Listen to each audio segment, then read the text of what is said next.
हर चीज़ को समझते हैं। राजनीतिक लोग अपनी तरीके से डिफ़ाइन करते हैं चीज़ों को, लेकिन जो कुछ हुआ है वो सवाल खड़ा करता है सरकार के ऊपर। जो घटना हुई जेल के अंदर, उन सवालों का जवाब सरकार के पास नहीं है।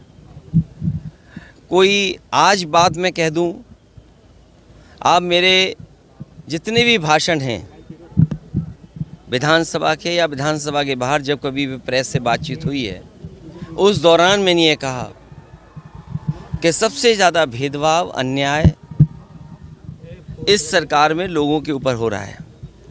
और कस्टोडियल डेथ में भी ये सरकार और प्रदेशों से आगे जाना चाहती है। आपको याद होगा, मैं बलिया में जब आया था, एक व्यापारी परिवार से मैं मिला था। उसकी शिकायत ये थी, पुलिस प्रशासन जानता था, सूदखोर उस पर दबाव बना रहा था। लाइव उसने अपनी जान दे दी थी, लाइव जान दी थी। उसके बाद एक और परिवार से मैं मिला था, चौकी के पास उस छात्र नेता को दौड़ा दौड़ा करके मार दिया था। जेल में घटना होना, थाने में घटना होना, मुख्यमंत्री आवास के सामने न्याय के लिए आत्मदाह कर लेना, तहसील के आगे जाकर के लोगों का या किसी को न्याय नहीं मिला, उसने आत्मदाह किया है। जाने गई हैं और इस सरकार को कोई परवाह नहीं है। जहाँ तक इस घटना का सवाल है, कितने वर्षों से सज़ा खुद पाया, और जिस व्यक्ति ने खुद कहा हो कि मेरी जान ले ली जाएगी, जहर दिया जा रहा है, उसके बाद सरकार ने क्या किया। और ये पहली घटना नहीं है ऐसी।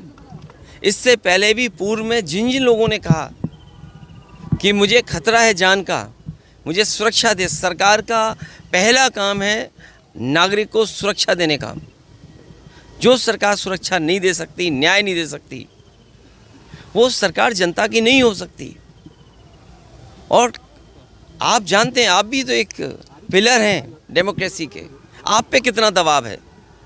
आप सच दिखाएंगे तो हो सकता है आप पे कार्रवाई हो जाए, न कार्रवाई हो तो कोई पुरानी चीज़ ढूंढ ली जाएगी आपकी। आपने वो देखे कि अगर किसी पत्रकार ने खबर ये भी चलाई कि दाल में पानी है, नमक है, हल्दी है, दाल नहीं है, उसको जेल तक जाना पड़ा। तो ऐसी सरकार जिस पे हम सब यही कहते हैं कि डेमोक्रेसी में न्याय मांगना, न्याय दिलाना, ये सरकार की जिम्मेदारी है कि न्याय मिले लोगों को। कम से कम सरकार के प्रति भावना बढ़े, भरोसा बढ़े। और सोचिए आप, इंस्टीट्यूशंस ख़त्म हो रही हैं, हम किस पे भरोसा करें। हम पुलिस से शिकायत करें, पुलिस न्याय नहीं दे रही है। हम किसी अधिकारी से बात करें, अधिकारी न्याय जनता को नहीं दे रहा है। तो इन इंस्टीट्यूशंस को ख़त्म किया, ये आरोप कोई हम लोग नहीं लगा रहे हैं।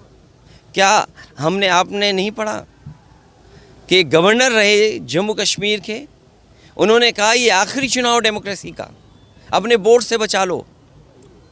अगर वोट से डेमोक्रेसी नहीं बची तो डेमोक्रेसी हमेशा हमेशा के लिए ख़त्म हो जाएगी। इसीलिए इंस्टीट्यूशंस को ख़त्म कर रहे हैं।